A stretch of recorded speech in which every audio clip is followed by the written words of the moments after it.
what can I bring to a film that heightens what the director wants and maybe doesn't even know to say. Amazing. That's, I guess, what I do. Yeah, that's great. That's great. Yeah, Khyam, if you want to give a bit of a background about yourself. Sure. It's a pleasure to be here. Thanks for the invitation. Thank you very much. My name's Khyam Allami. I play the oud, a bunch of other instruments. I've been, playing music since a very young age and very much into recording and production and mixing since learning to play with a 4-track when in my early teens. I've been doing a lot of research recently about tuning and the role of tuning in music making and music technologies and the different biases that exist in the technologies there that somehow repress certain possibilities of cultural musical exploration, more or less. Amazing. That's great. That's great. Well, now that we're all introduced and ready to go, I'm just going to read through our first participant's description of her project, and then we're going to hit play and have her in for a chat. So, the first participant we're going to have is Carla Sayer. She is an MSc in Composition for Screen student, and she has described her project as an attempt to write a piece of music every day for a year. Project uses highlights of these pieces to form a kind of time capsule or an archive of lockdown through music. Field recording and interviews with creative women from different disciplines, exploring politics of composing at home and identity, social role as woman and composer, exploring myths and rituals of everyday life that define and represent us and link clinical time, rooted in feminist theory and art with a playful critical approach to the domestic. So, I'm just going to play Carla's piece for everyone. Hope you enjoy.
Very nice. Great stuff. So, Carla says she is just logging in now. So we'll give her a moment to get into her Zoom account, get on board with us, and we'll go through her feedback.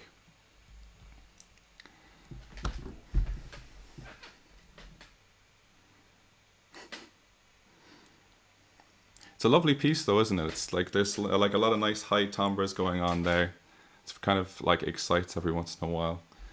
But I don't want to jump too much because I want to make sure that Carla hops in to get the feedback. So what I'll do for now is I'll just hop to a be right back now sting, and we'll be right back with you guys in a minute. Okay, good stuff. So welcome Carla, lovely piece there. This is Onnalee and Khyam. They are our wonderful panelists for the day, and they're going to be giving you some feedback on your piece. So we'll just start with the feedback that they have for you, and then if you have any questions or anything for them, you can shoot away. So who would like to start? Will we go with Khyam first? Sure. I was going to pass it over to Onnalee, but Okay. Thank you, Carla. I thought it was really lovely. I really liked the melodic pattern and the groove that was in it. I was whether something like that in terms of a compositional framework might sound a little bit more interesting using electronic sounds rather than acoustic sounds. I tend to feel that those kinds of repeating phrases and interlocking like rhythms, melodic rhythms, sometimes are a little bit easier to manipulate when you have synthesized sounds, because it might allow for a little bit more texture and timbre to be brought out, especially with the way that certain notes are interacting with each other. So like the way that some of the polyphony happens with those melodies. I thought that there was maybe a little bit too much of a contrast between the piano line and the bass and the glockenspiel, or whatever the very high instrument was, just because of that frequency range. It felt like there was just a hole somewhere, and that's where maybe like some of a more synthetic sound might allow you to expand some of the frequency range and therefore think about arrangement and orchestration in a timbral sense and in a frequency sense, rather than just in terms of what instrument is playing what notes.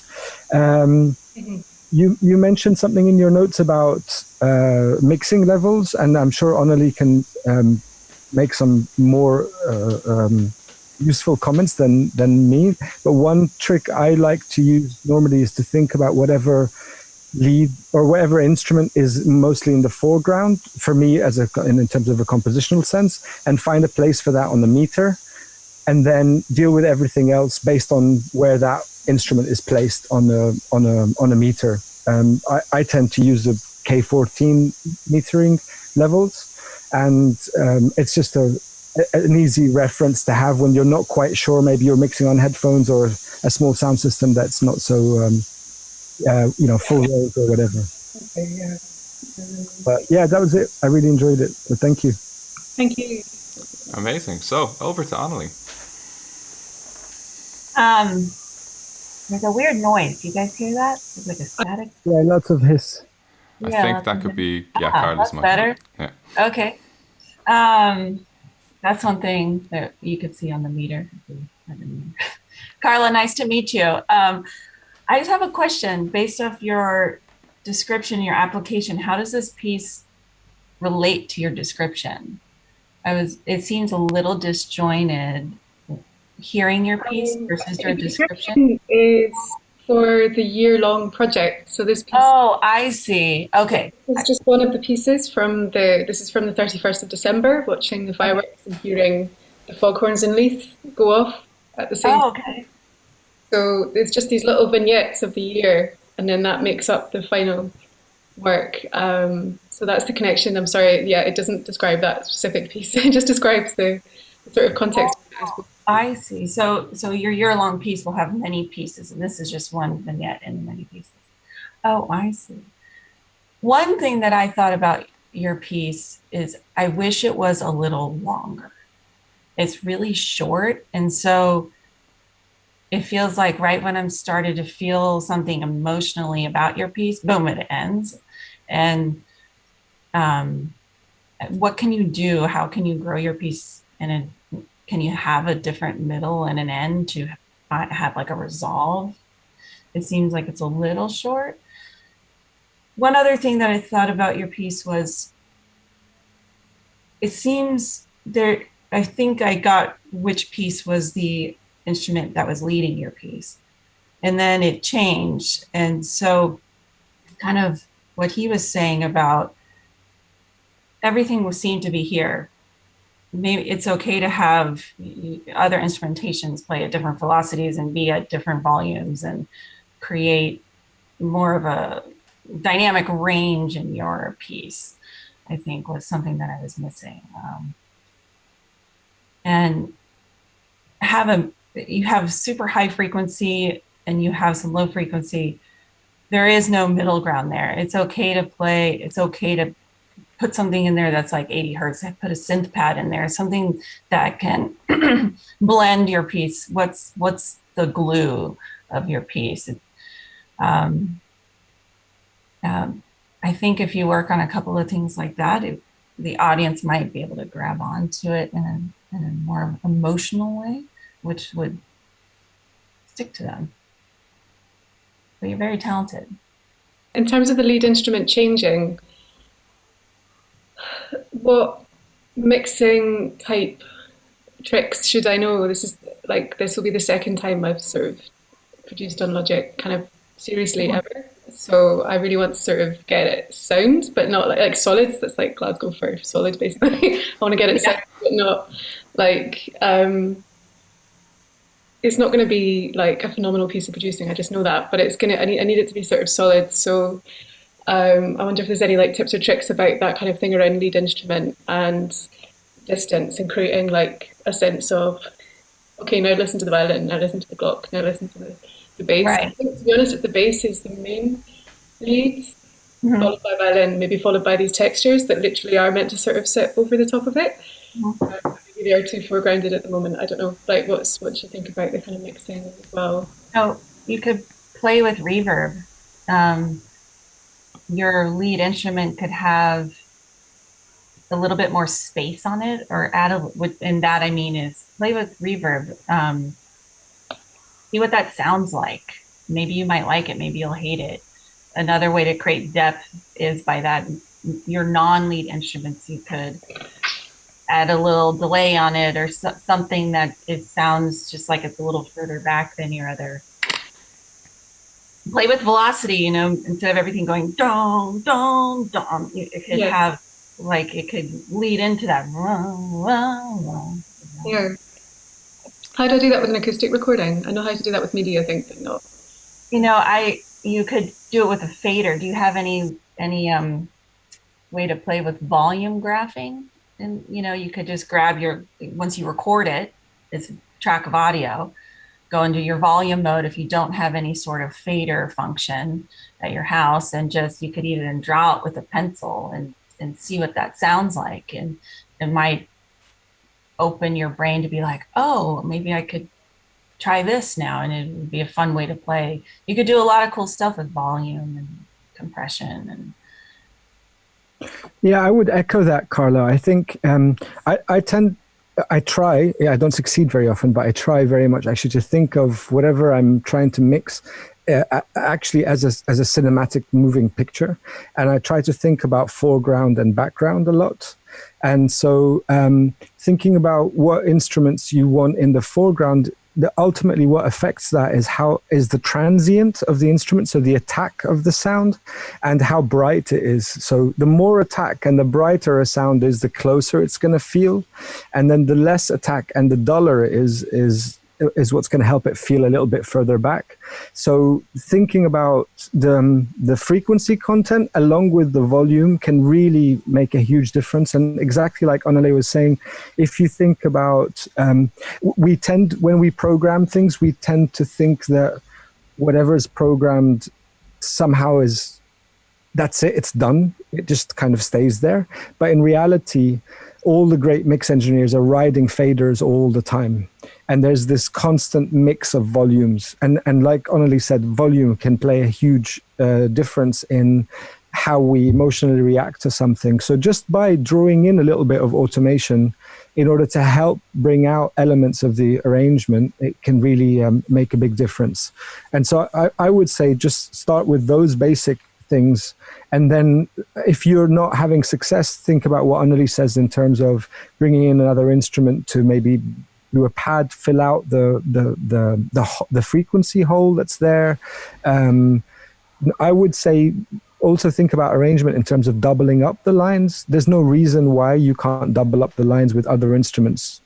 If you've got a violin and a Glock and a double bass and a piano, why can't you use a bassoon or something that has a bit more mid-range in it, for example, to just lift something and give it a little bit more presence, a little bit more body. But definitely volume and EQ filtering, take out the low end as well, really makes a difference, because low end tends to just make things feel like they're more present, but in reality it's just this murky, muddy stuff. Okay.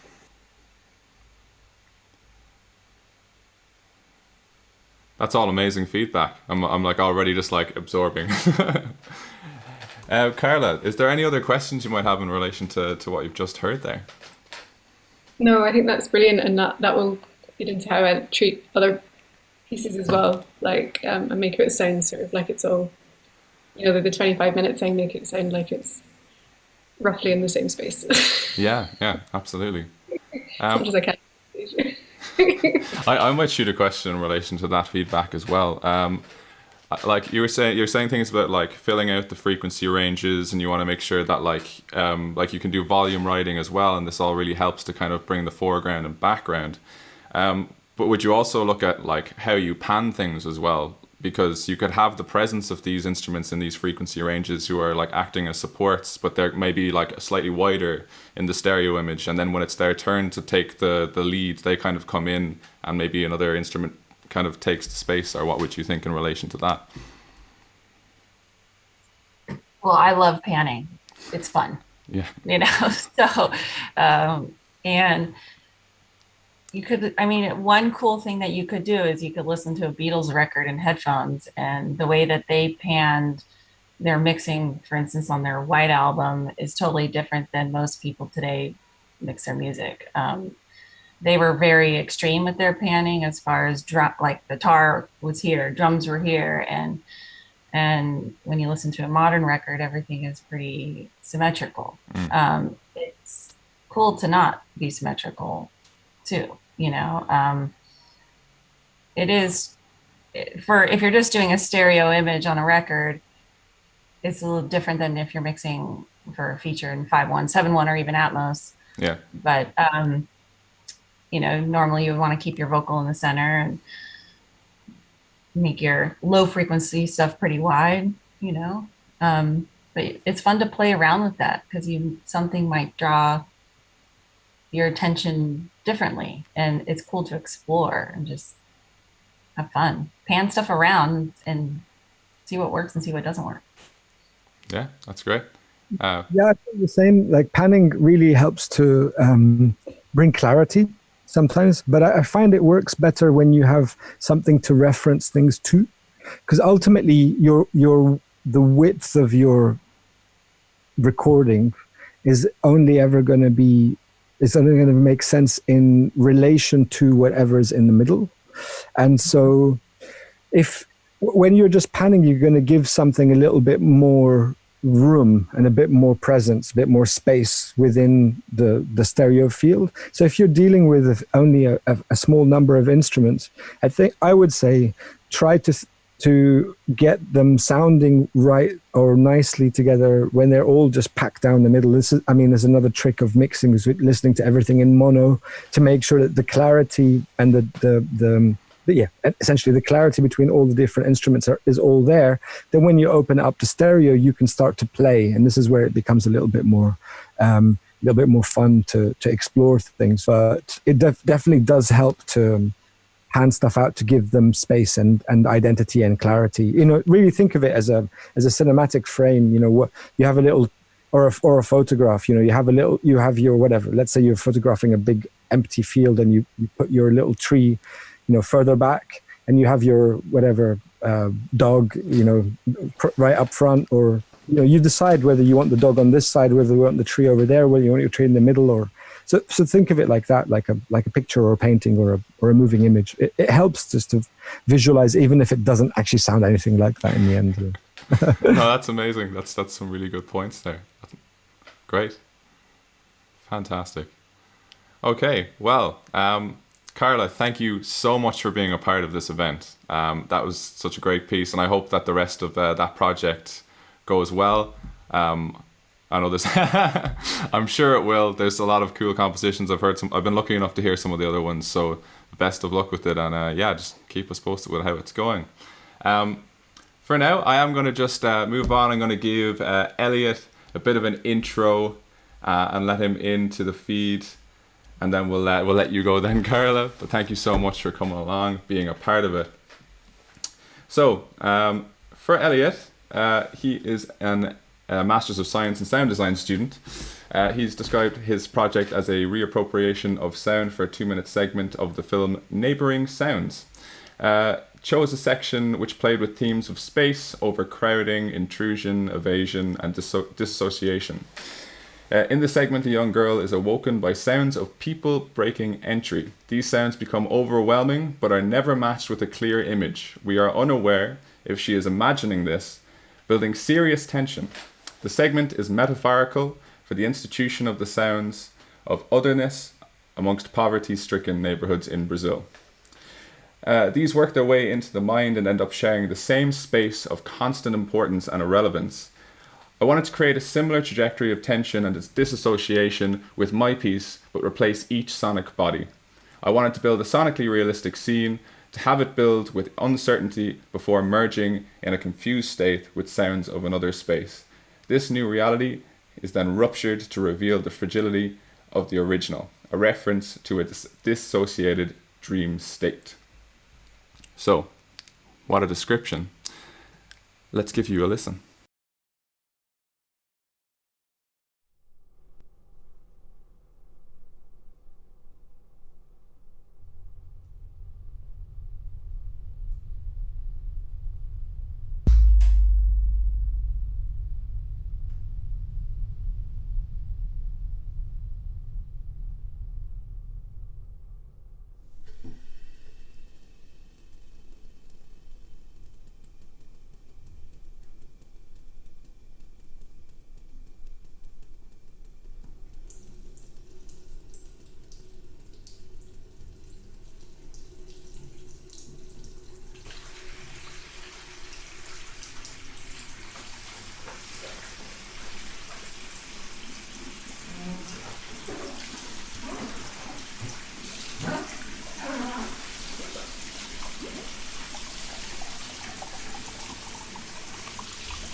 Live.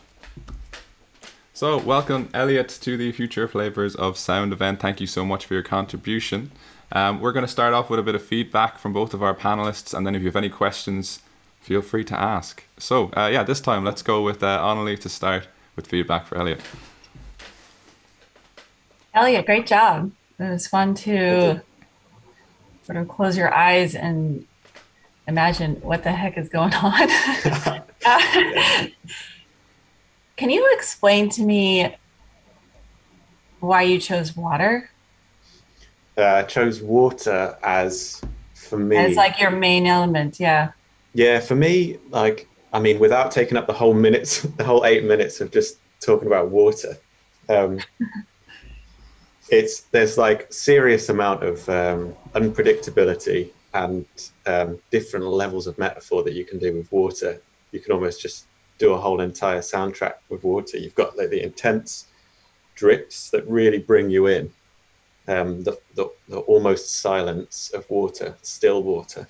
Then you've also got a chaotic state of water, just as this force which is dangerous and life-threatening, and that to me was an obvious parallel in metaphor with the film that used like population and overcrowding as that sort of metaphor for suffocation. So that's why the water was there. And I have a bathroom, so it was the easiest thing to do. One thing that because water is so, there's three things in film that are the hardest to do: water, horses, and babies. Those are the three things when we're working on movies. One thing that I thought could be cool to create this overcrowding and use this water element as your main focal point is, one thing that I noticed about your particular water sounds that you were using is they were very similar. What if you could incorporate natural water sounds as well as your bathroom water sounds? What, like, you could change your, big, almost like the big drain, could create a cool, different sort of frequency range that you could do with water if you could use some natural water sounds. I thought I was kind of yearning for that a little bit in your piece. There's a wave crashing in there. There's also a kind of cups being filled. The point was that in the beginning it's coming from a very specific place. It's coming from a bathroom, and there's the room tone of the bathroom. There's also the light switch, and that's setting the scene for that space, and the water makes sense in that space. And as it builds, then slowly there are sort of natural water sounds. Obviously, there was like a limit to how much I could get with the equipment I've got, but there's a few like waves and stuff in there. But I know what you mean. That was kind of maybe something I could have gone further with. Or maybe just I couldn't hear the wave. Maybe just poke that through a little bit in your mix could be cool. Well, I sent it to a friend, and he said the one thing that was very on the nose was the wave. Yeah. So, I think it's just because maybe when you hear it first time, you're not looking for it or listening for it. Right. But yeah. I really love your, it kind of buttons your scene. Yeah. Excellent choice. Thanks. Very cool. What do you want to do next?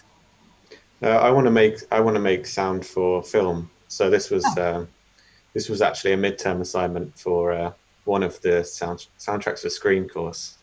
Okay.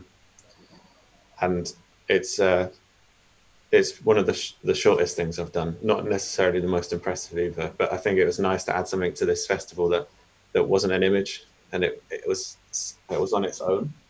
And there's a graphic score which I drew for it, which is that. So I watched the film, and then I made this graphic score, and then I made the soundtrack from this graphic score. Oh. It wasn't my idea. I was told to do it. Oh. Was it harder for you to create a piece without an image? Creating just like closing your eyes and. No, it wasn't at all. It was actually really easy. It was almost like it's almost like a composition. Right. That I didn't have to worry about an image, because usually the image governs what you're hearing. But I had kind of full freedom to really try and mess with your ears in the most successful way I could, which I feel like I kind of did with this thing. Makes me feel anxious, and so that it succeeds, I guess, for me.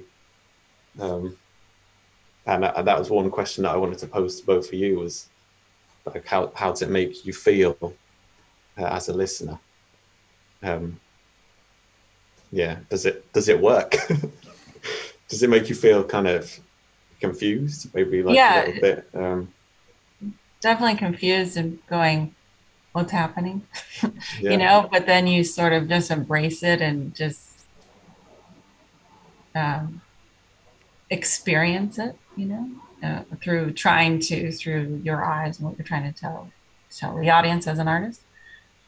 I think the one thing that's lacking in this conversation is the reference to the actual film and the scene that I'm trying to sonify. But the film is called Neighbouring Sounds, and it's by a guy called Kleber Filho, Portuguese, I don't know. But it was released in 2013, and it's a really, really good film. So I suggest everyone goes and watches it before doing anything else with their lives. And then come back and listen to your resonification. Yeah. Elliot, I mean, I really enjoyed listening to it. I think I felt what you were trying to get to, 100%. My comments would be that I really, really enjoyed the dynamics of the piece, and particularly the sound design, the stereo imaging, the range of frequencies. I felt like that moment of tension and confusion at around 1:30 could have been more extreme. It felt like the sound world hit the loudest point a bit early. So I would say try to think about how loud you want to go, and then also make sure that you have something else to contrast it. So I know you started very much from silence and built up towards that, but it just felt like the curve was a bit like that rather than, going like that and going up to it. I think it's really easy to create tension in sound design and music, to make things feel like, anxiety, confusion, tension, all of this stuff. It's really very easy to do. Low rumbling, lots of high noise, things all going into each other, whatever. But what's important is then how you can contrast that and make it interesting and maintain just maintain that narrative in some way. And I think you did that really well. My only comment would be that, so one thing, I really love that there's a little rhythmic loop that happens. It starts in the left ear and it gets up to a certain volume, and then it stops and it comes back in the right ear a little bit louder. Those little tricks are beautiful because they keep us engaged with it became a character now then for me at that point, just as much as the water was a character. But once we got past into the build up, I felt like your attempt to create the sonic spaces just got a little bit messy because of the EQ of the room sounds. And I would say that's just one little thing to be aware of. Like the mid-range was a bit overpowering at one point, and it made the space a little bit unclear for me, rather than allowing me to hear the contrast between the things. But the ending was just so beautiful when it all comes back down to mono. So we start with this small thing, you open up quite quickly, it builds up in volume, and then it comes right back down to the center at the end. I thought all of that was really beautiful, dynamic. But when sound recording stuff on your own, I think, especially in bathrooms and things like that, you're going to have so many frequencies that you're going to need to like notch out and carve a little bit. So do try and think of it, of the EQ that you might use as an integral part of carving out the characters and the spaces, because it can help us navigate that maybe with a little bit more clarity or something like that. But yeah, I really loved all the range in everything from frequency to dynamics and narrative. And thank you. Yeah, thanks for those words. I think you're right. I think there's when I listen to this thing, there are things that I pick up on myself, like everyone has with their own work, and they're similar to what you just said. It's mainly the mix, and it's I think a pitfall of trying to compose something that had the same exact time limit to it as the original segment in the film, because it became something in itself. It should have gone that way and just disregarded the time limit, I think, but had to keep it in this. I thought the time was great because it told a story within that time. So it doesn't matter if it's over 10 minutes or over a minute and a half. I really felt like engaged the whole time. But it's just, what I was trying to say, I guess, is that the confusion is very easy to do, but confused, a clear confusion or confused clarity that can help us isolate. So, for example, the wave, I didn't hear it, like, and I've listened to it multiple times. But if it's important for you, then you need to carve a place for that out, and that's where you need to start thinking about frequencies more than just the compositional framework and references. You know, literally, like, carve a place for it out in that particular moment so that it can have that impact. I'm not saying, you know, just, you know, put it in people's faces. Sometimes it's really nice to have things that are subtle, but subtlety, sometimes even that might need a little bit of crafting. Yeah. Elliot, if you don't mind me putting in... Oh, sorry. Go for it, Alan. It's also a great mix trick too. You can EQ whatever, if you're in stereo or 5.1 or however you're mixing, is you can EQ whatever's going into the speakers differently than the other side, even if it's a stereo sound. So say you recorded a stereo water and you have a ton of 700 that's building up, which is going to give you that mid-range sound that can be really overpowering, especially in water or backgrounds, or if you're composing for sound design for a film. Carve out, you know, on the left side, for instance, you know, 10 dB out of 700 in really wide Q, and then the right side or the other side do slightly different, 500, or so then the stereo image actually, when the audience is listening to it, feels wider then, and then you can carve space for other things that you want to hear. Yeah, that's great. That's really, really cool. Based on all that feedback, Elliot, do you have any other like thoughts that are kind of lingering that you might want to put out? Or no, I was like, that was a nice bit of feedback. Something that I know I should concentrate on more, but yeah, it's always something which is hard to really spend a long time doing, which I know I should, which is kind of EQ and really listening to things. And I don't have yet a proper nice monitor setup. I've only got these, so I've only got one way of listening to my thing. But yeah, that was really helpful. I would say just keep doing more, like, rather than trying to focus on the same work and craft within that one, like, just do more. Because it's I've done a lot more. The practice. Yeah, there's a lot more. This is just one thing. Yeah. Rather than just like really like focusing on one particular composition and trying to craft that out to be the best, you're always going to learn more by just doing more. So just keep. Thank you. Cool. Just before we go, I actually want to. I'm going to pose one more question because this is an interesting discussion on EQ. You were saying about carving out EQs and like having a particular EQ so that it can like maybe sit back, and then you want another EQ for it to bring it forward or give it this like kind of accentuate the space it has. What would you think about automated EQ? So maybe like there's one moment where it's carved in a particular way so it's really kind of subdued, and then when you want the wave to really come through, you almost play with the fact that you have those kind of frequencies that might not always be looked at as a nice thing, but then you kind of scoop it so that you actually own it. I don't know if you have any thoughts on that kind of approach. Is there any other way? It's all about automation all the time. Yeah.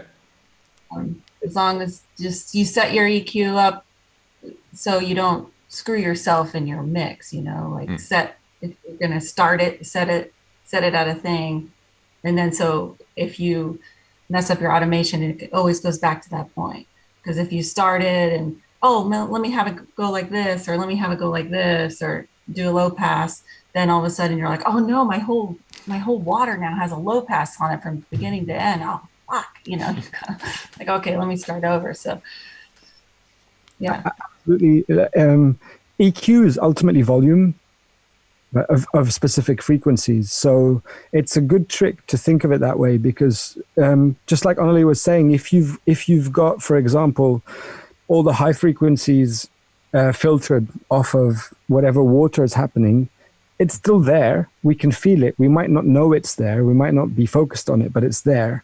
And then as you open it up, you bring it more into the foreground. Essentially, you're turning up the high frequencies because they were just quieter below because you were filtering it. So thinking of EQ as volume and as a way to be able to create space, that trick, Onnalee's trick, is really beautiful, to EQ differently in one ear to another. All of a sudden you're playing with phase there, so you're playing with time, and it can be a really, really useful trick. Amazing, incredible. That's really, really great. The Fab Filter Pro Q3 EQ is not expensive and pretty universal. It's pretty great, and you can make other sounds sound like other sounds, which is pretty fun. That's fab. Yeah. Oh my god. Yeah. It's all coming out. Oh, well, Elliot, thank you so much for contributing your work to this and coming in and having a talk. I hope you've gotten a lot out of this. I mean, I know I certainly have from even the feedback and listening. Even just getting to listen to your piece was great, about kind of just thinking about resonifications in relation to maybe a pre-prescribed piece of sound for screen and just reinventing it. But thank you. Yeah, thanks for having me, and for everyone showing up, and for Barry, you and the organisers to put this all together. No problem at all. We're happy to have you. Well, for now, I'm going to line up the next introduction for Herve, who unfortunately can't attend today, but I'll still give the introduction and we'll still have a chat about his piece and what we think about it. So I'll give the intro, and then Elliot, I'll let you out once I start the next cue. Okay. So Herve is also another Masters of Science in Sound Design student, and I'm just going to read out the description of his piece. It's from Half Hour at the Hilton, which is a new wave synth pop duo comprised of Herve Girrardin and Jack Rees. Drawing from synth pop, Japanese city pop, and new wave, Half Hour at the Hilton are all about new sincerity with a colourful maximalism and big punk energy. That's capitalized, very important. Some reoccurring themes in their practice are authenticity and awkwardness in popular music. Recently, they started to collaborate with virtual synth pop singer Milky to develop a series of audiovisual pieces and joint performances. The music video for We Shall Overcome is a good example of how cooperation and the challenges it poses. Did I write that right? Yes, I did. Of that cooperation and the challenges it poses, whether aesthetic, philosophical, or technical. So, with that being said, let's have a listen to Herve's piece.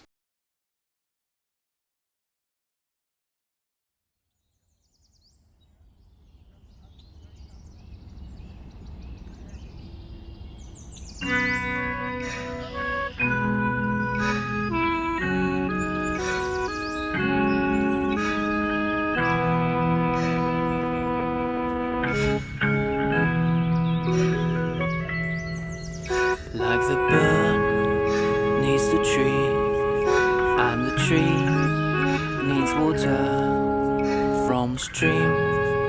Together we shall overcome. Like the spring needs the winter, like the winter brings the joy to the children. Together we shall overcome. Like the angel needs the devil, and the evil needs the good. With some faith, I believe we shall overcome. We shall overcome.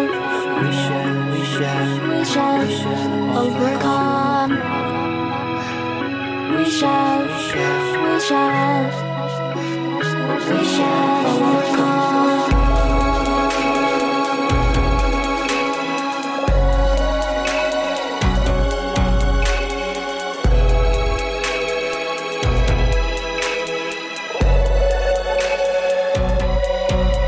Like a bird needs the tree, and the tree needs water from the stream. Together we shall we shall overcome. The bird needs the tree, and the tree needs water from the stream together. Like the spring we shall, like the spring needs the winter. Like the winter brings the joy to the children. Together we shall overcome. Like the moon needs the tree, and the tree needs water. From this stream together.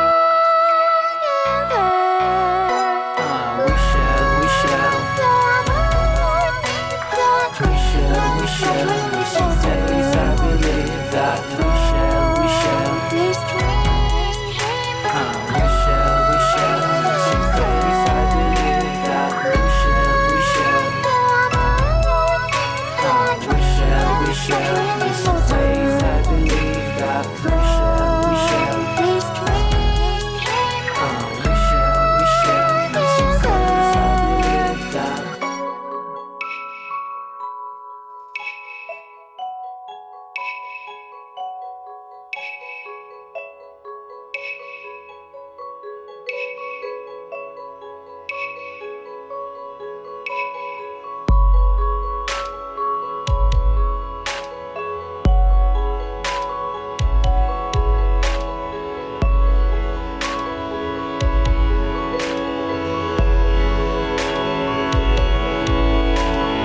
we are the faces of tomorrow. Our voice will cure sorrow. Hold my hand and come with me together. They will see rise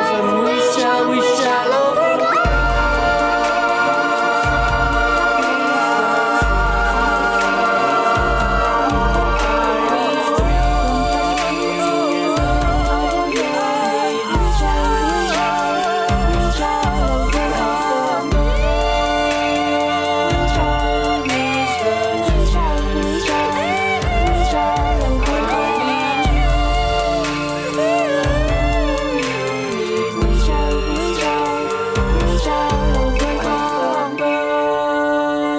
Burn is the tree.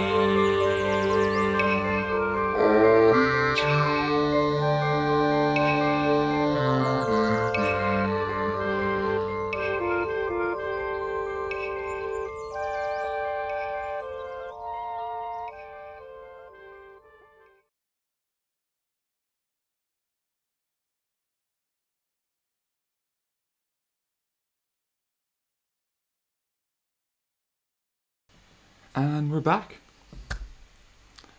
Great. So that was Herve's piece of work. As I said, unfortunately he can't make it today, but we can still give him his feedback so he can watch back to the stream and see what you guys think. So yeah, this time let's start with Khyam again. Whenever you're ready. Yeah, it's really a shame that Herve is not here because there's so much to ask. This is a really elaborate production, I guess, both in terms of the music and the production and the influences, the references, the video, of course, all this stuff.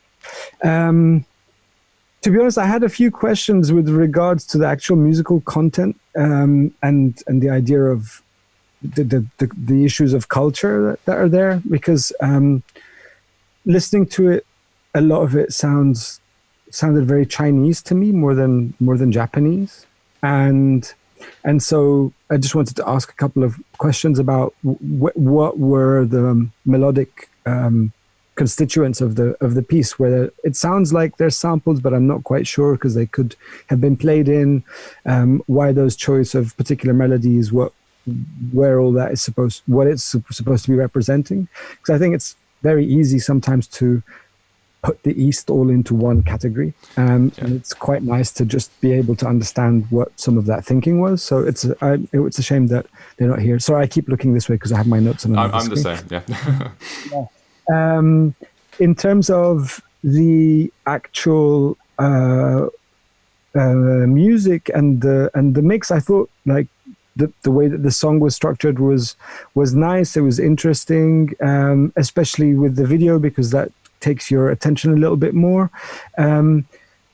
I did feel like the video sometimes took more presence than the music, so there was a kind of reliance on the visual element more than the musical element. But maybe that's what's intended with the project. I'm not really sure. I didn't quite feel the big punk energy, nor the new wave energy, which I thought was a bit of a shame, because that I was excited about that. But and that major big transposition, 2/3 of the way through, was a little bit too much for me, for my preference. But I thought that in general, like the mix of instruments and frequency ranges and the groove and the way the percussion sat within the bass line and everything was really, really good. I thought that the virtual singer would have been nice to maybe have some harmonies on her voice in the second verse. I didn't think the vocals were particularly well mixed or very clear, which I thought was a bit of a shame, because obviously the lyrics there are you have these multiple characters singing, and so I felt like the AI character's vocal was much more prominent and rounded and better placed than the normal vocal, and just felt that there's some moments of unison which I think would have worked nicer if there was some harmonies in there, and that just the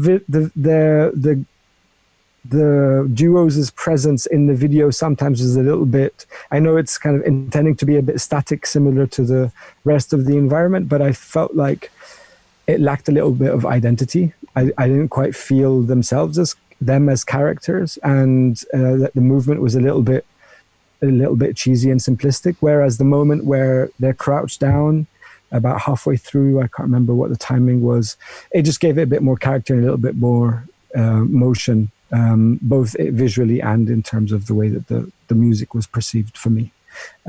So yeah, it's kind of a bit of everything. Great, yeah.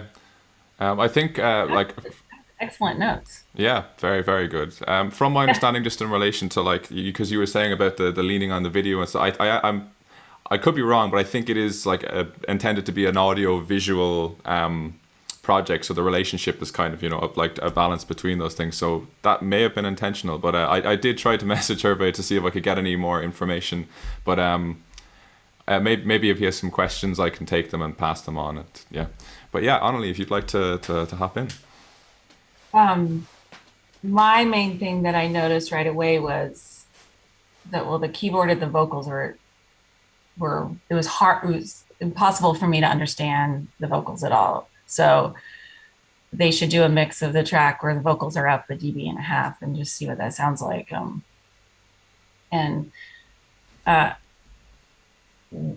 One other thing that really took me out was partway through, they have this visual, whoop, this circle motion, and it's not in time at all with the drum beat. And was it supposed to be in time? And I noticed I kept thinking about that instead of paying attention and listening to the track. Maybe if they added an element to the track that could have a reason for that visual, I think could then the audience, a new element could be introduced to the track or sync that visual up with the drum. I kept thinking about it, and I was wanting to know, maybe that was an intentional purpose, to make it kind of stand out. Yeah.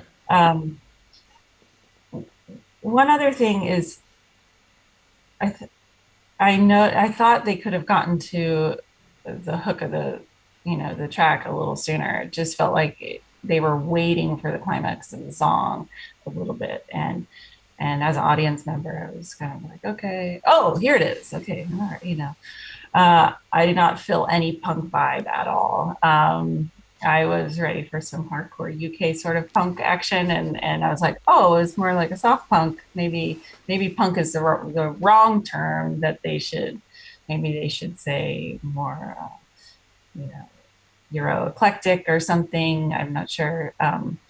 Or add an element in there that makes it punk. And it was fun to watch, and they put a ton of work into it, and in awe that they did the whole music video. They could do the video with AI and make that happen. They really put their heart into it. It was cool. But I think they could make it so the audience can hear what they're saying. Yeah. That's great. That's great feedback. I've noticed that, it came up with both of you, the kind of the disappointment with the lack of punk. And would you have any advice about like how to bring that in terms of instrumentation, or even how they might like play with the sources that are already there? There might be some way that they can affect them or kind of make them a bit like, I don't know, just more raw. My advice would be the opposite, actually, is just I think this is a thing that I learned now being a PhD student, is that you always hear this from your advisors, is don't say something that you can't quite back up. So I would say, like, if the big punk energy isn't there, and it might be there in other tracks they've done, and this is a kind of general bio of the band, so we don't want to judge too much, but just don't say things that aren't really there, that you can't back up with the actual work itself, because it tends to create expectation, and when that expectation is not met, then people are disappointed. Like, I think both of us, we were like, big punk energy, okay, cool, press play, and it was just like a simple drum machine and vocals and simple kind of paddish sounds. Nothing about that had that energy. So I would say set up what you're good at, what's present in there, rather than making people think it's going to be something else and bring it back. If that's what their interpretation of punk is, then so be it. But Yeah. Onnalee, any thoughts on that? Yeah, when someone says punk, I go Sex Pistols. Okay, give me that freaking distorted guitar, and if they want to be punk, you got to throw some guitar in there. I mean,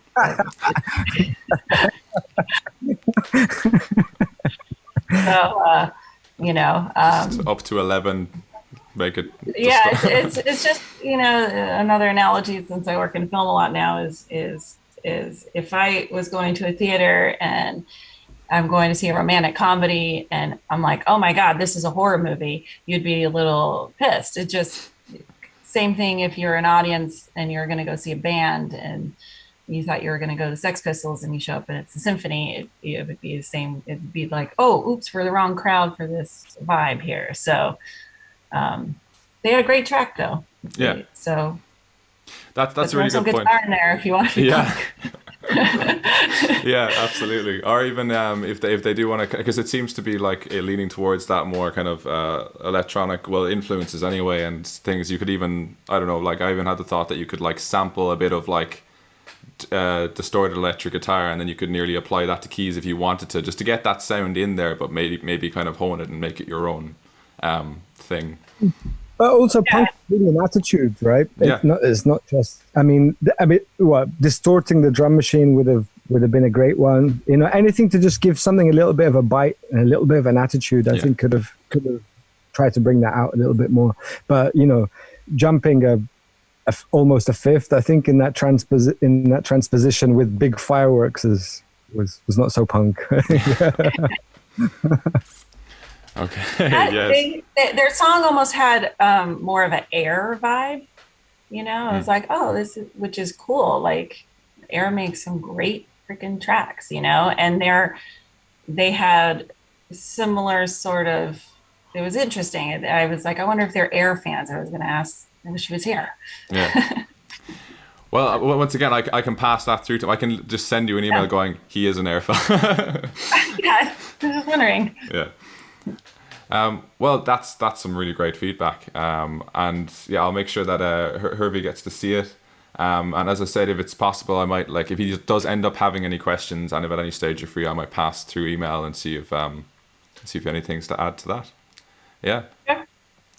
Oh, well, that's amazing. Thanks. And Herve, if you're watching back, I hope that's helped and opened some perspectives and new doors. And yeah. Yeah, the next participant we have is Nathaniel Cariss, who is actually a graduate of the Masters of Science in Sound Design course. So I'll read the description of his piece, and then we'll go in, and I'll let him into the call. Okay, and it was a short and sweet description, actually. So Androme takes the viewer through an imaginary solar system through data-driven visuals and atmospheric sounds, showcasing the surfaces of planets and constellations of stars. The audio side attempts to recreate the sounds of space and give depth and context to the visuals. So we'll keep that in mind as we listen to Nathaniel's piece.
We are, and we're back. Okay, so here is Nathaniel with us now with our panelists. So we're going to just start into some feedback. Onnalee, if you'd like to kick us off. Great piece.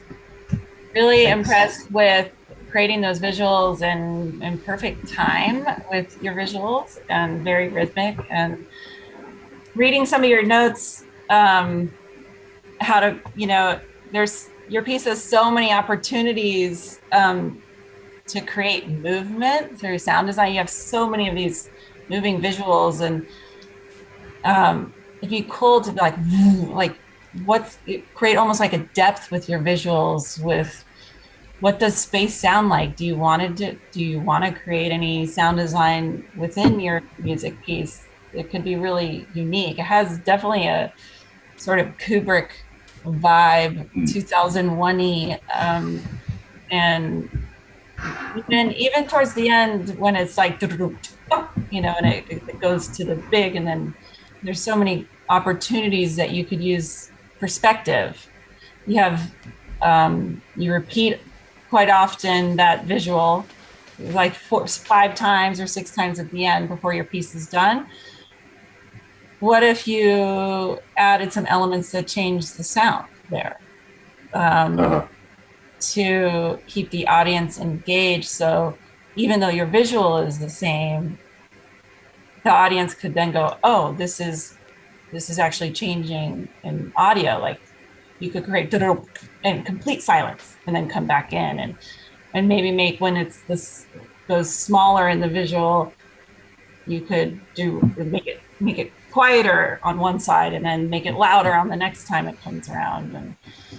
And have you watched the movie Under the Skin? I haven't. I've read the book. I've not watched the film. Oh, you should watch the movie, because I've been meaning to. I think based off of what you created, I think you would jive with that filmmaker and go, oh wow, this is sonically awesome and also creepy, and this whole it might open up some creative juices in your brain, Okay, I'll check that out. Thanks. Really cool. That's what I was going to say. Okay, that's great. Thank you so much. Well, yeah, we'll pass it over to Khyam. I would echo everything Onnalee said. I thought that, the sound design is great. The mix of frequencies, the fullness of the range of the whole track was really amazing. I loved the interruptions that come in the midst of all the pads, because they just keep us engaged and aware of that environment and what's going on.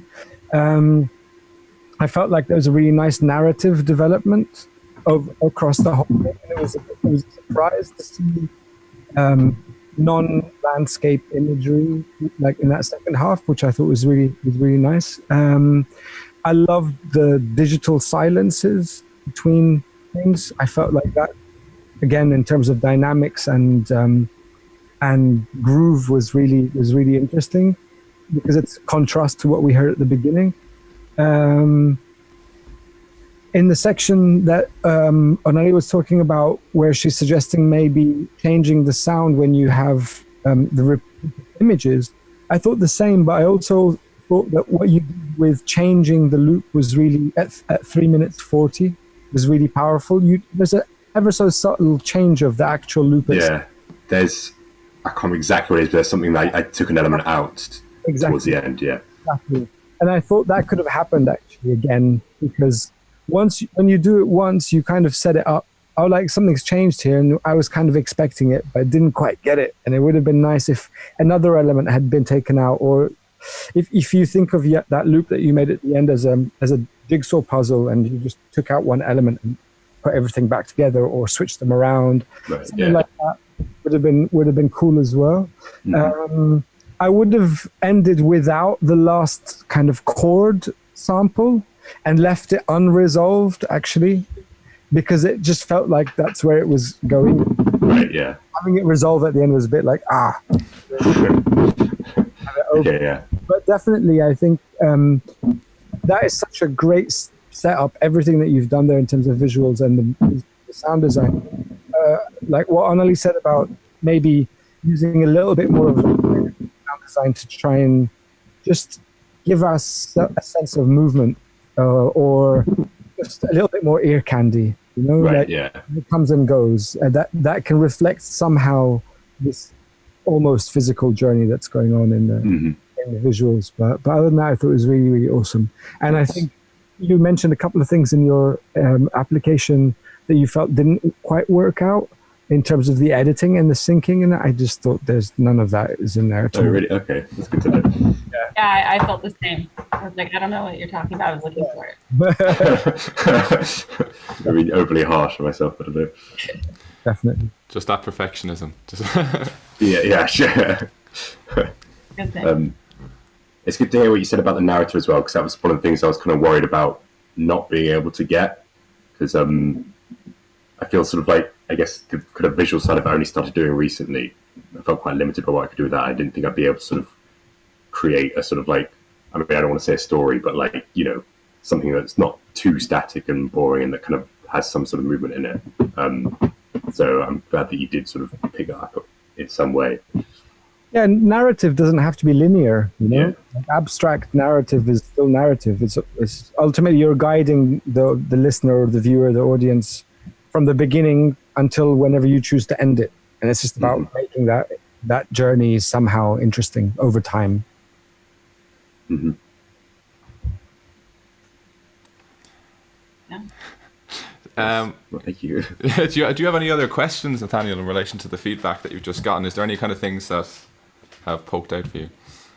I guess one thing I'm kind of like unsure about is how did you feel about the kind of visuals matching up with the sounds? Because I do them, the way I did it is I did it separately, and then I try and bring it together in the place, you know, cut it up in the place that I feel match different bits and different things I've made. So I'm always unclear as to whether I've actually successfully brought, you know, I'm not necessarily doing one thing in mind of the other part. I kind of bring them together at the end. So I worry about the sort of matching up of whether it, you know, looks completely stitched together or it looks like the sound and visuals actually belong together. It seemed like it blended and matched for me. Okay. I was just wanting you to create more.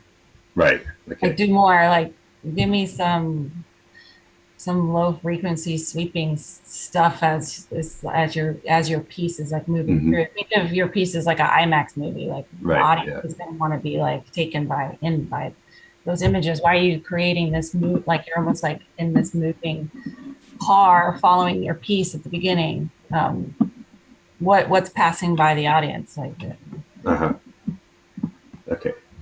Yeah, I mean, I really thought the timing of the edit was really great because you just didn't feel it. So that's the key. When things just happen and you don't feel that there was an edit, I think you know you've been successful. Right. But I think it really depends on the content. Because, for example, the end or the second half where you have this loop and each visual is assigned a specific sound, those are so bang on frame. Right. That's not something I guess you would do if you were editing something else. But it works really well there because there are the digital silences and there's the black, etc., etc. Right, yeah. I think from what you did at the beginning, you've managed to find the groove for both the visual and the sonic, to the sense that they were seamless, and I think that's great. But if you're going to a little bit more tight, then you need to be aware of what the music and the sonic content is in order to that's going to look good or not. Because if it was a different kind of sound and being cut exactly on the frame, maybe it wouldn't have felt so good. So just something to be aware of, I guess. Yeah. Because I was wondering that bit at the end, because it's so kind of like, well, not so, but it's like different enough to have the start where it's so much more rhythmic. It was after I'd done it, kind of a few weeks later, I was thinking, actually, does that fit in? I can't actually come up with a reason for why I've done the end rhythmically, and I was wondering whether that even belongs there at all. I thought it was a beautiful contrast. You start free rhythm. You build the narrative, the space that we're in, that we're trying to navigate somehow, and then you switch it somewhere else. It's abstract. It doesn't, imagine, right? You don't need to be telling a story of so-and-so who went to the supermarket and came back. Right, yeah. That was great. Cool. Captivating. Yeah, I thought it was incredible. I'm trying to think of other questions, but I think you've kind of trumped me in regards to like my knowledge and depth in that particular area. I was just like watching your piece and all, just going, how is he doing this? I was like, so yeah, that's. Especially say with the visual side of it, I do feel slightly limited by what I can actually do with it, because it's very much. I've only, I started in the past year, so I kind of like. It's kind of like I guess that's like you were saying, Ollie, that you prefer kind of more in the sound. And I think I kind of like, because I spent so much time trying to get the visuals, because find it so much harder than the sound side of it. I did maybe slightly kind of like, once I finish the sound, I decided that's done. I'm just going to work entirely on the visuals now and try and get that as good as I can, since it won't be, in my mind, as good as the sound bit, where I feel a bit more free and kind of have more control because I know what I'm doing. Kind of less limitations, I guess. Mm-hmm.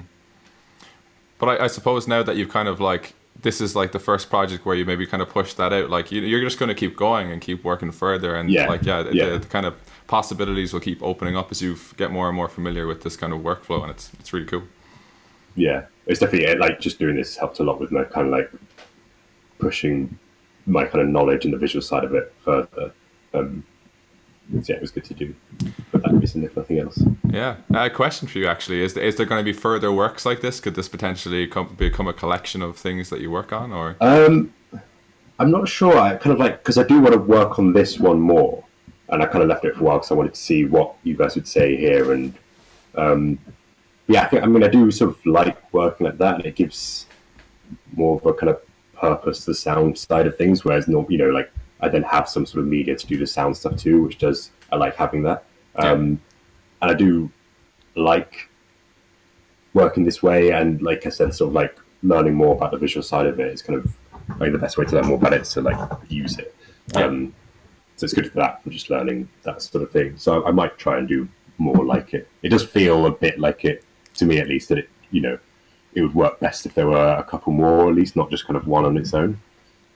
Yeah. I think I'm probably excited. I want to hear more. I'm just like, oh, this is. But yeah, that's more, and don't spend more time on this one. I think it's great for what it is, but you're building up a skill set, so just keep pushing that rather than sticking on trying to perfect this one little thing that you did before. Like, right. The more you move forward, the more you're gonna and forget about what was behind. Yeah. Well, it's a really good point. You have your. It's okay to try for your next one. Try to take a totally different approach. Yeah. And see what happens. I work with this director Barry Jenkins a lot, and one thing that's pretty wonderful about what he says is we'll work forever on a scene, and he's like, okay, cool, sounds really good, boss. Let's break it now. Let's do the same scene, but let's make it sound totally different. It's a good tool to then start thinking about maybe your next piece of work. Challenge yourself and try to make it totally different. Yeah. And what would that look like? What would that sound like? And maybe you might surprise yourself and go, I didn't know I could do this too. And that just will help your artistry grow inside of it. Yeah. I think because definitely part of my favorite thing of doing it is sort of just kind of like find different ways I can make those sort of sound effects and the sort of deep sounds that I can then put in something like this. So I guess just doing that in as many different ways as possible, and then I guess the visuals will come after as I sort of learn that along the way. Yeah, like do stuff weird, so sometimes even I need to do this, make these, like, for instance, these bugs come alive in this scene. Oh, let me go put these microphones up in this tree, and now let me record them at a slow rate, and maybe if I then play that recording out of a speaker back in through a microphone, what does that sound like? Is that weird or is that cool? And so then can I play it on a keyboard and get weird with them? That's great. I was gonna go like way more simple. I was like, when you were talking about like changing your method, I was like, my head just went straight to like starting with the visual and then seeing how that inspires how you approach the sound. Because you said that you started sonically this time and went to the visual afterwards, and it would be interesting to, I don't know. Yeah, it would be good to do it the other way, I guess. Yeah. We have to try that next time. But with all that being said, do you have any last questions? Is there anything else you want to shout out before we go on? No, I think I just like to say thank you. That was quite helpful actually. I didn't, all the feedback was really useful and good to hear what people actually thought of it. So thank you for all of that. Yeah. Great Good stuff. Thank you. Well, Nathaniel, thank you so much for contributing. Thanks for hopping on and having a talk with us. It's great. We look forward to seeing more shared about, and let us know how you're getting on. For now, I'm just going to introduce the last piece, and then I'll let you hop off. The final piece we're going to look at is actually one that I worked on. It's a piece called Nothing Sweeter. It was written by an Irish artist from Kerry called Colin Andrew. And I kind of sat on as the role of like a producer, as a sound designer, an arranger, a performer. And he just wrote such an incredibly heartfelt song. And he's a friend of mine, so I kind of had like a perspective of what he was going through. So it's not often that you always get that with clients where you kind of know the full background of what's happening in their life. It was a real honor to kind of get the opportunity to hop on and orchestrate and arrange this piece. And kind of just get to try out some new production things, because he gave me some interesting things in the brief as well in relation to the start of the piece, which we can talk about after we listen to it. And then I was very lucky to have a very talented mixing engineer called Eduardo Moreira, who's based in Portugal, kind of just put the final vision together, who I'm just going to shout out to Ruby Discos. Listen to some of the stuff their studio is doing. It's phenomenal. Once again, Nathaniel, thank you so much. I'm going to start the piece and I'll let you hop out. Here we go.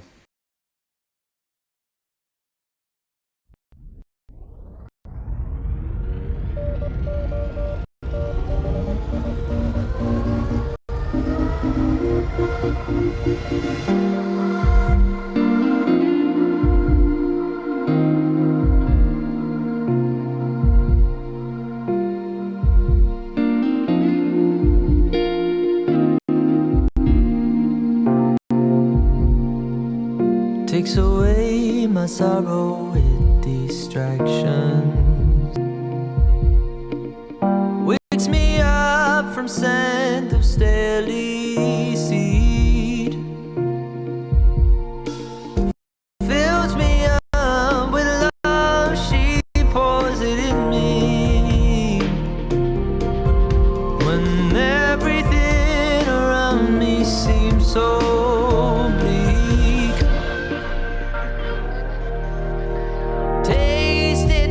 sweeter. My love, if you could see her the way I do, you'd never be the same.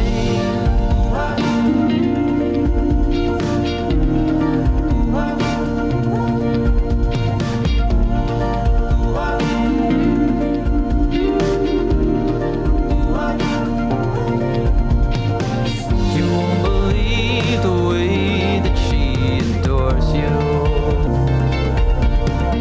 Her love is like a fever, makes you shake.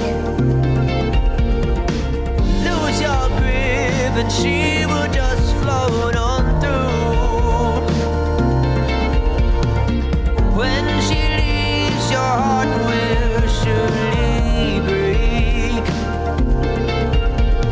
Tasted nothing sweeter. My love, if you could see her the way I do, you'd never be the same. Oh my love, I think I really mean it. Even though I've said these things before,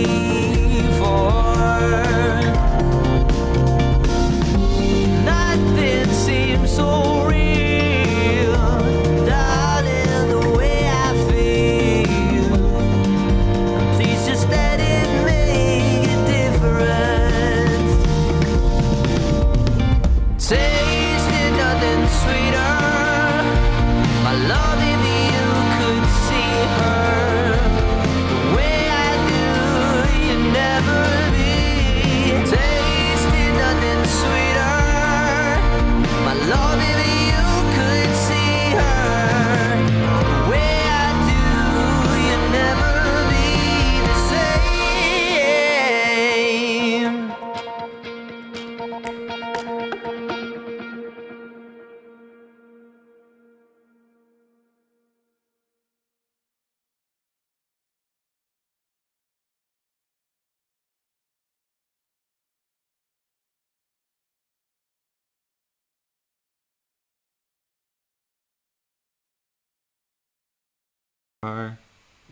We're back. So there we go. That was Nothing Sweeter by Colin Andrew and worked on by me. So I suppose I'll just I'll let you guys hop in. We'll start with Khyam, if you want to go for first.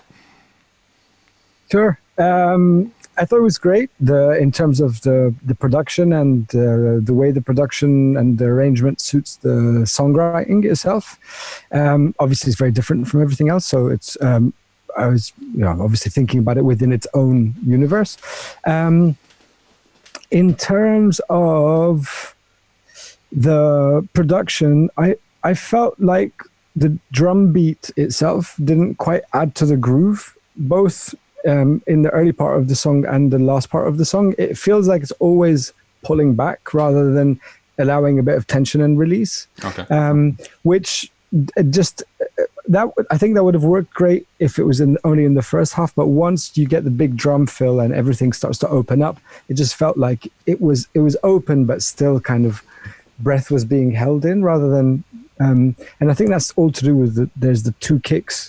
It's a boom boom, which is just pulling backwards, and it never, in the second half, it doesn't quite resolve enough to push it forward. I also felt like the drums themselves would have sounded better if they were a drum machine at the beginning, and maybe switch between electronic drums to acoustic drums halfway through, because the role of the drum kit at that point was just to provide the rhythmic groove, but I think the sound of it is just a bit boxy. The kick is a little bit woody. Okay. It's not kind of boxy, like carton sounding. Yeah. And so it isn't quite punching through. The toms, we get the sense of their pitch sometimes, but other times we don't. And I thought if that was a drum machine at the beginning and then switched to acoustic drum kit halfway through the song, then it could have given it a lift that would have been unexpected and maybe had given it a little bit more color at the beginning. It is interesting that you said that was actually originally how it started. It was half electronic, half acoustic, and then we kind of rolled it back into acoustic. But yeah, that's... I think the trick there is to then, because what ends up happening is the drums end up being processed to the point where they could be a drum machine anyway. The amount of compression, snare samples that are being used, whatever. And what I heard was that there was a bit of inconsistency in the sound of the toms from the way they're being hit, and the sound of the snare from the velocity of the acoustic drum being hit. So sometimes it was getting lost. Like it didn't have the rhythmic effect that was intended. And so I don't see the point in processing acoustic drums to the point of death where they might as well be a drum machine. So that's why I listed the two. I thought that, I liked the backing vocals. It's a shame that they weren't more prominent. The guitar rhythm that comes in is nice. I thought that maybe an acoustic guitar would have worked better alongside the break at 2:03, where there's the vocals break. I thought the vocals were a bit too dry there in contrast with everything else, but maybe an acoustic guitar or that kind of sparkling harmonics sound would have been nice. The double hi-hats that kick in once the beat comes in and the hi-hat is being played regularly, it sounds like there's double hi-hats. Maybe they're shakers or something, but it's the way they're EQ'd sound. It's just clashing with that. So again, the sense of groove and rhythm didn't quite come through to me. But I thought the mix of the vocals was great. A few more harmonies would have been nicer, just to give them a bit more color. And what one last thing was, I would have ended on the vocal rather than having that little musical outro. I just felt it was a bit superfluous. And The video is nice, but I kind of felt like it didn't. I don't know. Didn't quite get what its relation was to the song, but it was like nicely well done.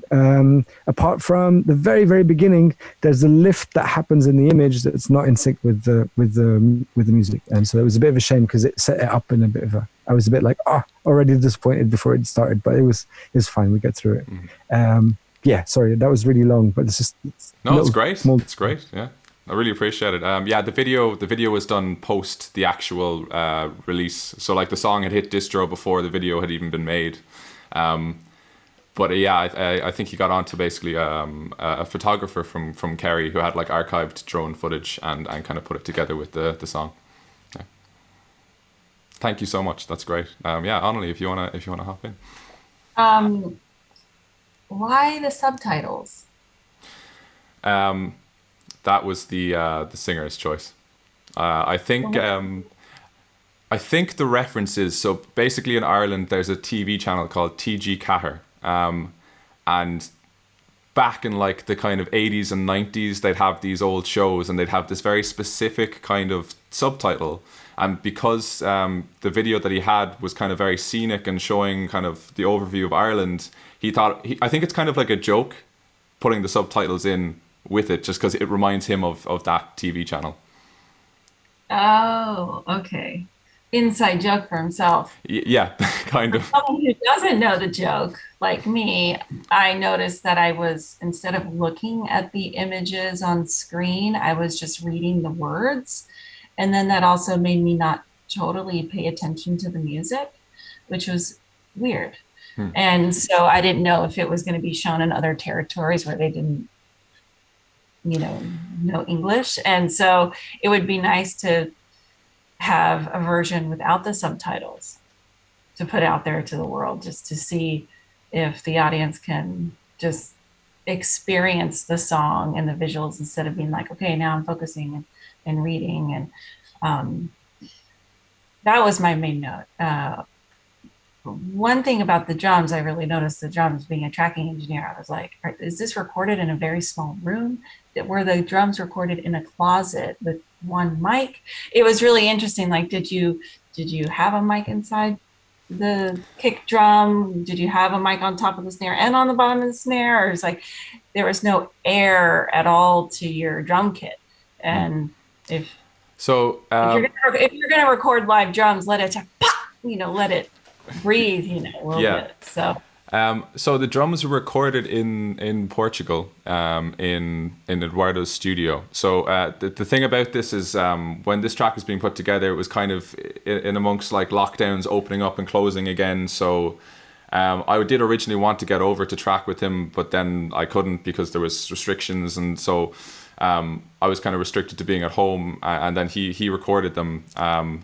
And I think actually there was quite a setup. I think there was quite a lot of mics around the kit because he is generally very, very good at recording drums. But I think maybe there was like an auxiliary track with like an 1176, and the drums were being like hammered through it just as if it needed more beef basically in the mix to kind of add it in. And maybe with the kind of texture of the track, he thought that it should be shoved in a little bit more. But just hammering the compressor, yeah. But at the same time, it wasn't like just a single drum track. There was also the open one, and I think the studio is like the drum room. It would be like mid-sized. I think it wouldn't be like really, really big. Yeah, so that makes sense why you'd hear it that way. The drums just sounded over mixed, which happens, like when you're learning how to mix, you're just like, yeah, I'm going to cleanse it so good. And I'm just going to make this so tight. And then all of a sudden you're like, why does it sound weird? Yeah. And, I've made that mistake many a times. And then all of a sudden people are, you're just doing too much to it. And you go, oh, okay. Yeah. But the vocals sound great. And you could understand what he was saying. And so it was, Well, I'm really happy to hear that because I recorded those vocals in a bedroom with a 7B. So I'm like, yes. Yeah. So what I'll do is because I have a few questions because this is already great information and I'm really psyched. And plus I'm getting like loads of information for the people I've worked with as well. So it's just like everyone's winning right now. But kind of give you some background as to like what I did. So at the start of recording this, I could see the singer. Then like halfway through, you weren't allowed to have people in your house anymore. So I just about got the vocals recorded with him. So yeah, I have like a home studio, which is like next door, which is actually where the game audio stream is being run right now. But basically, I was responsible for like the electronic drums, the bass, the guitars, the backing vocals, and kind of like and the sound design and the effects around that. But there was actually one question I really wanted to ask you as to what you thought about the introduction sound design, that lift off, that kind of launch into the song. Did you think it worked? Was there anything you might have done different texturally? The brief was basically he wanted to kind of sound like at the start it was like almost like a ship taking off, and he kind of kept giving me references from like Apollo 11 and stuff. Onnalee, did you work on Apollo 11? I think I did not work on Apollo 11. Okay, cool. Yeah, that's incorrect, so my bad. But yeah, he kind of gave me a few things, and since I was kind of restricted to my house, I used like a kettle, a coffee grinder. I kind of did some like synthesized, I just kind of took sounds and made them completely different sounds to kind of work in the context. But I'd love to hear your thoughts on that design. I mean, fun, a great job making all those sounds work together and for this liftoff. It would be nice if it started earlier so it would match the visual, because the visual moves and you're like waiting for something to happen, then it just kind of kicks in. You're like, oh, okay, I guess that it started gradually. Start from the first frame of your project instead of when the visual got sent to me, it was like, so as like the audio had been released first, and then they sent me like the kind of cut, and I did go, can you bring that back a few frames? But I think it was already being kind of uploaded to be put out, so I kind of just like, okay, that's fine.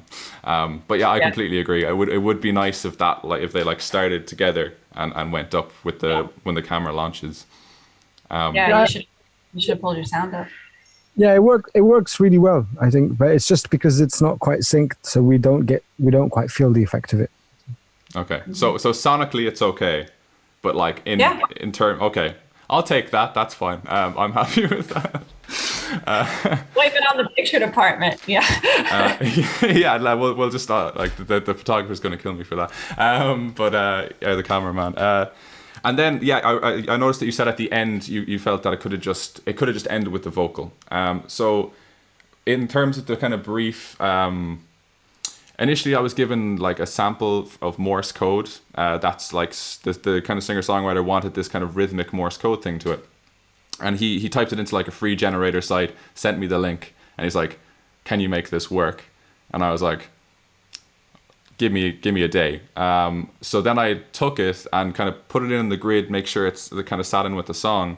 And then I sidechained it to like my synths and the kind of, as you can hear, like the kind of build up of the chords and stuff.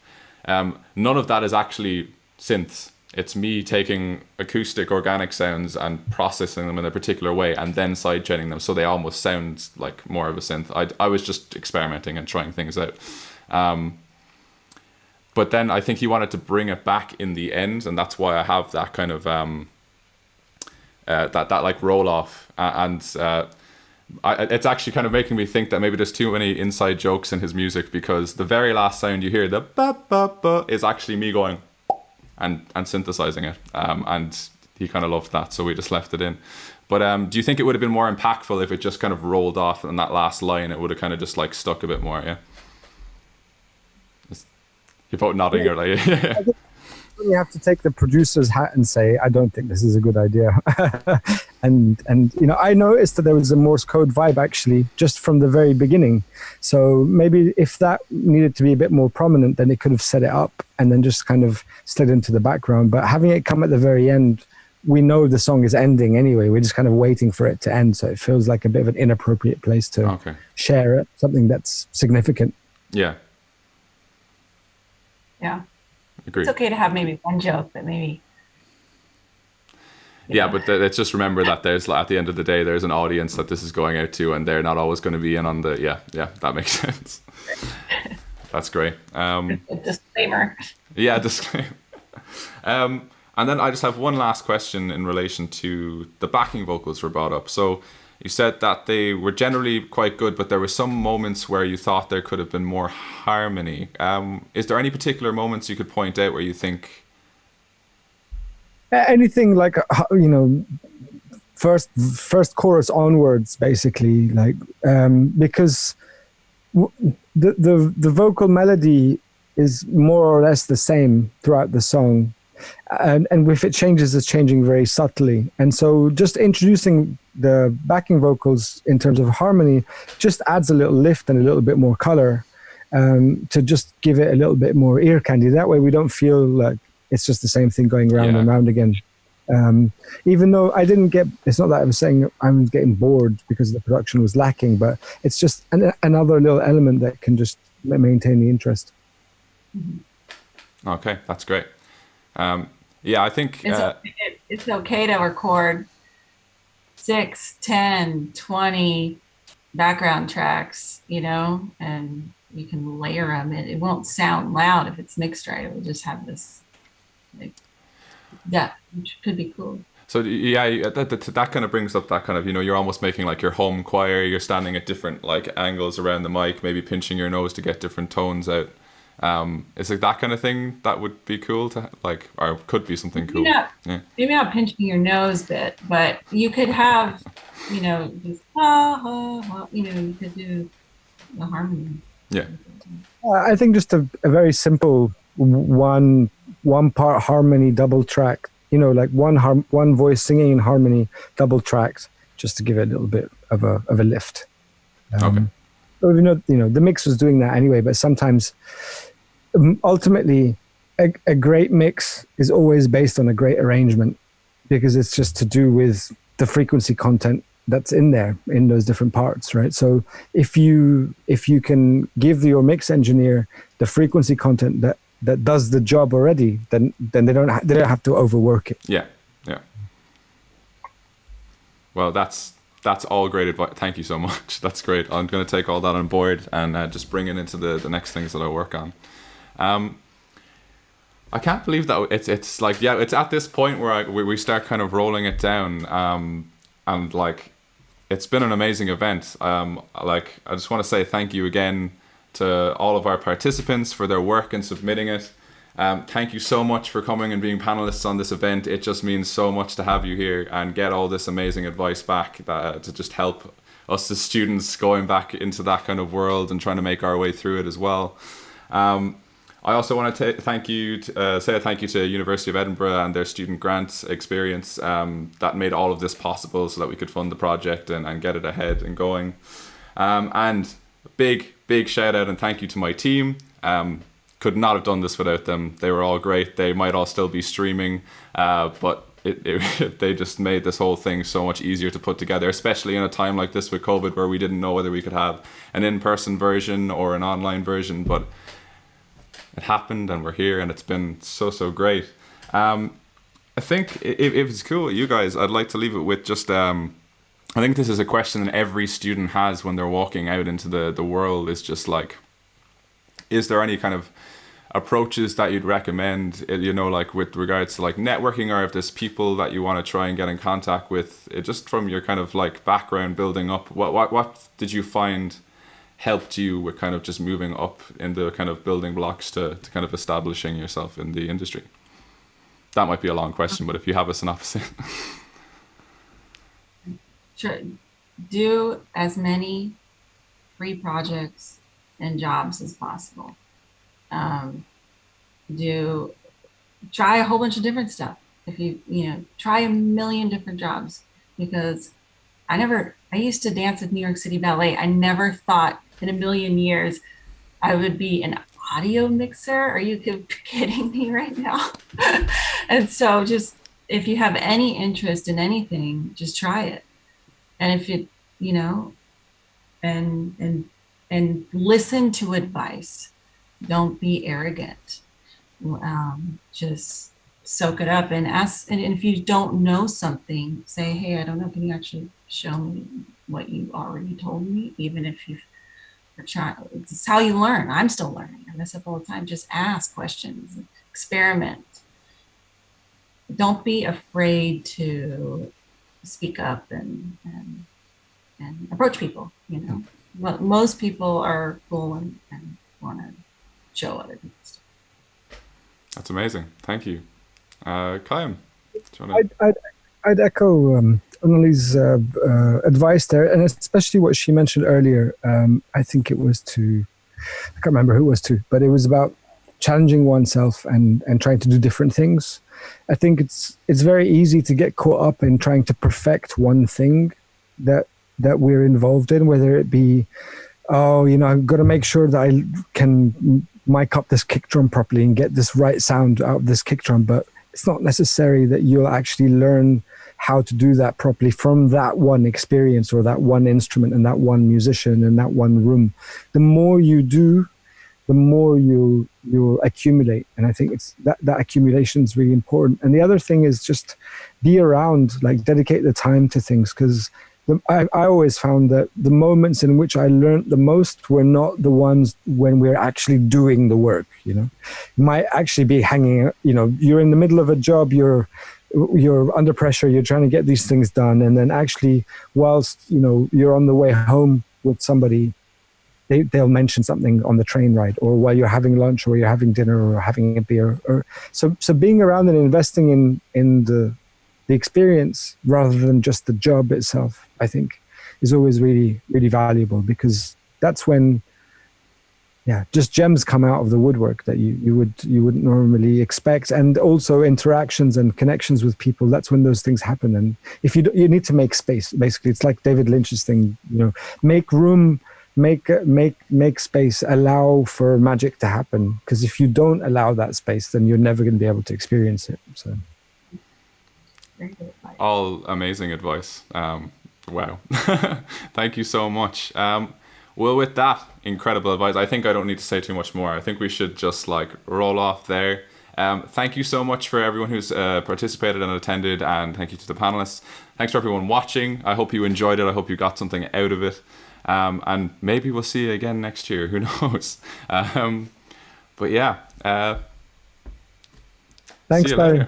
Bye. Thanks, Onnlee. Thank you. Thank you, Khyam. Take care.